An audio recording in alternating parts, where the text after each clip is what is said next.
السلام علیکم۔ بسم اللہ الرحمن الرحیم۔ بعثت سے 2 سال پہلے حارث بن ابی ذرار کے ہاں ایک بیٹی نے جنم لیا۔ باپ نے اس کا نام برہ رکھا۔ بچی چندے آفتاب و چندے ماہتاب تھی، جو ایک بار دیکھ لیتا پھر چہرہ سے نظر نہ ہٹاتا، لہٰذا اس کی پرورش بڑے ناز و نام میں ہونے لگی۔ بنی مطلق کے سردار کی یہ جوان بیٹی جوں جوں بڑی ہو رہی تھی، اس کے حسن و خوبصورتی میں اور نکھار آتا جا رہا تھا۔ باپ بھی اس کی ہر خواہش کو مقدم رکھتا تھا اور جو کہتی تھی اسے پورا کرتا تھا۔ وقت بڑی تیزی سے برہ کو بلوغت کی سرحدوں کے قریب لے جا رہا تھا، اور پھر ایک دن بلوغت کی سرحد پر پہنچ کر اس کو عبور کر گئی تو اس کے بیاہ کی فکر دامن گیر ہو گئی۔ برہ اب اس قابل ہے کہ اس کی شادی کر دی جائے۔ بیوی نے ایک دن بات چھیڑ دی۔ مجھے احساس ہے میاں بیوی بیٹھے یہ باتیں کر ہی رہے تھے کہ اسی اثناء میں صفوان آ گیا، جو ان کے اپنے قبیلے کا ہی مشہور شخص تھا۔ کیا باتیں ہو رہی تھیں؟ اس نے بیٹھے ہوئے پوچھا۔ برہ کی شادی کے بارے میں سوچ رہے ہیں، حارث بن ابی ذرار نے کہا کہ اس میں سوچنے کی کیا بات ہے، میں اپنے لڑکے مصافحے کے لیے آیا ہوں۔ صفوان نے کہا تو دونوں میاں بیوی ایک دوسرے کی طرف دیکھ کر مسکرائے، جیسے انہوں نے صفوان کی اس تجویز کو پسند کیا ہو، اور پھر رشتہ طے ہو گیا اور جلد ہی مصافحے اور برہ کی آپس میں شادی ہو گئی۔ مصافحے اور برہ بڑی خوشگوار زندگی بسر کر رہے تھے۔ ایک دن برہ اپنی خوابگاہ میں آرام کر رہی تھی۔ چاند آسمان کی پہنائیوں میں ماوِ خرام تھا، ہر سو خاموشی محیط تھی۔ عالم خواب میں کیا دیکھتی ہے کہ یثرب کی طرف سے چاند چلتا آ رہا ہے، یہاں تک کہ وہ میری آغوش میں اتر آیا۔ خواب دیکھنے کے بعد فوراً آنکھ کھل گئی اور اس پر غور کرنے لگی، اس کی کیا تعبیر ہو سکتی ہے۔ آپ سوچنے لگیں اور پھر ان کے کانوں میں قبیلے کے کئی لوگوں کی آواز گونجنے لگی۔ محمد بن عبداللہ صلی اللہ علیہ وسلم کا دین روز افزوں پھیلتا جا رہا ہے۔ جو ایک بار حلقہ اسلام میں داخل ہو جاتا ہے پھر اس پر من مٹتا ہے۔ حضور صلی اللہ علیہ وسلم کے غلاموں اور عاشقوں کی مثل دنیا۔ حارث بن ابی ذرار اور مصافحہ اسلام کے سخت مخالف تھے۔ ان کو اسلام کا پھیلنا ایک آنک نہ بھاتا تھا، لہٰذا حارث بن ابی ذرار نے مدینہ پر یلغار کی نیت سے تیاریاں شروع کر دیں۔ 2 شعبان 5 ہجری کو اسلامی لشکر بنی مطلق کی طرف سے روانہ ہوا، جو مدینہ منورہ سے 9 منزل پر ہے۔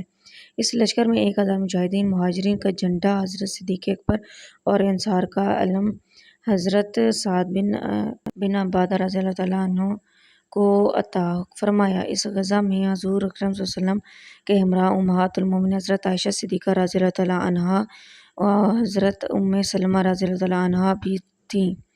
ادھر حارث بن ابی ذرار کو بھی اطلاع مل گئی تھی کہ اسلامی لشکر چل پڑا ہے، اور یہ بھی پتہ چل گیا کہ اس کا جاسوس قتل کر دیا گیا تھا، جس سے نے رسول اللہ صلی اللہ علیہ وسلم کی خبر لانے کے لیے بھیجا تھا۔ وہ لوگ جو اسلام دشمنی سے مغلوب ہو کر حارث بن ابی ذرار کے پاس جمع ہوئے تھے، انہوں نے جب دیکھا کہ مسلمان ان کے سر پر پہنچ گئے ہیں تو انہوں نے راہ فرار اختیار کی۔ حارث نے بھی اسی میں عافیت سمجھی کہ بھاگ جائیں، لیکن باقی اہل قبیلہ نے صف بندی کر لی اور مسلمانوں پر تیر برسانے شروع کر دیے۔ تھوڑی دیر میں مشرکین کے قصبل نکل گئے اور ان کے 10 لوگ جنگ میں مارے گئے، جن میں مصافحہ بن صفوان برہ کا خاوند بھی شامل تھا۔ مسلمانوں میں سے صرف ایک صحابہ حضرت ہشام بن صباح رضی اللہ تعالیٰ عنہ شہادت پر فائز ہوئے تھے۔ اس غزہ میں، جو تاریخ میں غزوہ بنی مطلق یا سے مشہور ہے، 2000 اونٹ، 5000 بکریاں مال غنیمت میں ملی اور 200 گھروں کے 600 مرد، عورتیں اور بچے اسیر ہوئے، ان میں رئیس قبیلہ کی بیٹی برہ بھی شامل تھی۔ مال غنیمت کو مجاہدین میں بانٹ دیا گیا اور قیدیوں کو لوگوں میں تقسیم کر دیا گیا۔ برہ بنت حارث رضی اللہ تعالیٰ عنہا حضرت ثابت بن قیس بن شماس رضی اللہ تعالیٰ عنہ اور ان کے چچا زاد بھائی کے حصہ میں آئیں۔ آپ کی مکاتبہ بننے کے لیے تیار ہوں۔ برہ بنت حارث نے حضرت ثابت بن قیس انصاری رضی اللہ تعالیٰ عنہ سے کہا، ٹھیک ہے، آپ مجھے اوقیہ سونا دے دیں، میں آپ کو آزاد کر دوں گا۔ وہ سوچنے لگی، مجھے لوگوں سے مکاتب کی رقم مانگ کر ادا کر دینی چاہیے، مجھے سب سے پہلے رحمت مجسم صلی اللہ علیہ وسلم کے در اقدس پر دستک دینا چاہیے، جہاں سے کبھی کوئی نامراد نہیں لوٹا۔ حضور اکرم صلی اللہ علیہ وسلم اس وقت کہاں ملیں گے؟ برہ بنت حارث نے حضرت ثابت بن قیس رضی اللہ تعالیٰ عنہ سے دریافت کیا۔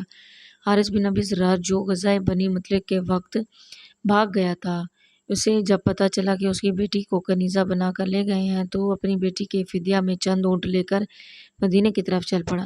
جب وہ اونٹ لے کر چلا تھا ان میں سے 2 اونٹ اسے بہت پسند تھے، لہٰذا اس نے وادی عقیق کی گھاٹیوں میں سے ایک گھاٹی میں چھپا دیے اور باقی اونٹ لے کر رسول اللہ صلی اللہ علیہ وسلم کی خدمت اقدس میں پہنچا۔ جب وہ مدینہ منورہ پہنچا تو اس سے پہلے ان کی بیٹی رحمت للعالمین صلی اللہ علیہ وسلم سے مدد کی درخواست کر چکی تھی۔ آپ باہر تشریف لائے تو حارث بن ابی ذرار نے عرض کی، میری بیٹی کنیزہ نہیں بن سکتی، میری شان اسے بالا تر ہے، میں اپنے قبیلے کا سردار اور رئیس عرب ہوں، آپ اس کو آزاد کر دیں اور زر فدیہ لے لیں۔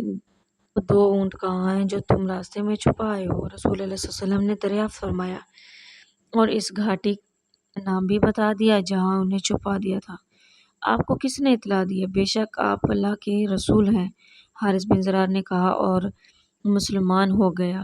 برہ بنت حارث جب آزاد ہو گئی تو انہوں نے حضور صلی اللہ علیہ وسلم کی خدمت عالیہ میں ہی رہنے کو فوقیت دی اور والد کے ساتھ جانے سے انکار کر دیا۔ جب رسول اللہ صلی اللہ علیہ وسلم کو علم ہوا تو آپ صلی اللہ علیہ وسلم نے حارث بن ابی ذرار رضی اللہ عنہ کو برہ سے نکاح کا پیغام بھیجا، جو انہوں نے بصد خوشی قبول کر لیا۔ حضور صلی اللہ علیہ وسلم نے حضرت برہ رضی اللہ عنہ کے قبیلے کے 40 غلام بھی آزاد کر دیے۔ آپ نے برہ کا نام بدل کر جویریہ رکھا اور اس طرح حضرت جویریہ رضی اللہ عنہ کا وہ خواب سچا ثابت ہوا جو انہوں نے کئی سال پہلے دیکھا تھا کہ یثرب سے چلتا ہوا چاند ان کی آغوش میں آ گیا، اور جو تعبیر انہوں نے اس وقت نکالی تھی وہی نکلی۔ برہ کا مطلب نیکی و احسان ہے، لیکن اس لفظ کے استعمال سے منفی معنی بھی نکلتے ہیں۔ بقول حضرت برہ بن عازب رضی اللہ عنہ حضور اکرم صلی اللہ علیہ وسلم اس نام کو مکروہ جانتے تھے اور اسی بنا پر برہ کا نام بدل کر جویریہ رکھا گیا۔ جب لوگوں کو علم ہوا کہ آقا نامدار صلی اللہ علیہ وسلم نے حضرت جویریہ بنت حارث رضی اللہ عنہ سے نکاح کر لیا تو لوگ بولے، کیا رسول صلی اللہ علیہ وسلم کے سسرال والے غلام بنائے جائیں گے؟ ہرگز نہیں، یہ محبت کے منافی ہے۔ حضرت عائشہ صدیقہ رضی اللہ عنہا فرماتی تھیں، میں نے کسی عورت کو جویریہ رضی اللہ عنہا سے بڑھ کر اپنی قوم کے حق میں مبارک نہیں دیکھا۔ ان کے سبب بنو مطلب کے تمام امیر گھرانے آزاد کر دیے گئے۔ ام المومنین حضرت جویریہ رضی اللہ عنہا کے تمام بہن بھائی اور والد دولت اسلام سے مالا مال ہو گئے تھے۔ حضرت جویریہ رضی اللہ عنہا کے لیے مسجد نبوی کے قریب ہی امہات المومنین کے دوسرے حجرات سے متصل ایک حجرہ تعمیر کرا دیا گیا تھا۔ بقول ابن سعد اس کی دیواریں کچی اینٹوں کی اور چھت کھجوروں کی شاخوں سے بنائی گئی تھی جسے گارے سے لیپ دیا گیا تھا۔ دروازے پر اونی ٹاٹ کا پردہ تھا جس کے طول 3 ہاتھ اور عرض 1 ہاتھ تھا۔ ایک دن رحمت للعالمین صلی اللہ علیہ وسلم موجود تھے تو حضرت جویریہ رضی اللہ عنہا نے عرض کی، یا رسول اللہ صلی اللہ علیہ وسلم، آپ کی دوسری عورتیں مجھ پر فخر کرتی ہیں کیا؟ جب انہوں نے بتایا تو آپ صلی اللہ علیہ وسلم نے فرمایا، میں نے تمہارے مہر میں بڑی رقم ادا نہیں کی، کیا میں نے تمہاری قوم کے 40 غلام آزاد نہیں کیے؟ حضرت عائشہ صدیقہ رضی اللہ عنہا فرماتی ہیں، جویریہ رضی اللہ عنہا بڑی شیریں موزوں اندام اور ملیح اور صاحب حسن و جمال عورت تھیں، جو کوئی دیکھتا فریفتہ ہو جاتا تھا۔ ظاہری حسن و جمال کے علاوہ آپ باطنی حسن سے بھی مالا مال تھیں۔ بڑی زاہدہ، مستغفر، راست باز، عبادت گزار، قناعت پسند، مجسمہ، صبر و رضا، بردبار، حلیم اور جود و سخا، عجز و انکساری، ایثار و اخلاص اور ذکر تلاوت میں یکتا تھی۔ یہ سب خوبیاں رسول صلی اللہ علیہ وسلم کی بدولت اور تعلق سے نکھر کر ابھری تھیں۔ اہل سیر بیان کرتے ہیں کہ ایک دن نبی اللہ صلی اللہ علیہ وسلم نماز فجر کے بعد سیدھے حضرت جویریہ رضی اللہ عنہا کے پاس سے تشریف لائے تو اس وقت وہ اپنے مصلی پر بیٹھی مشغول عبادت تھیں۔ نور مجسم صلی اللہ علیہ وسلم چاشت کے وقت ان کے پاس تشریف لائے تو ان کو مصلی پر بیٹھے پایا تو فرمایا، جب سے باہر گیا ہوں اس وقت تم اسی جگہ پر یوں ہی بیٹھی ہو؟ عرض کی، جی رسول صلی اللہ علیہ وسلم۔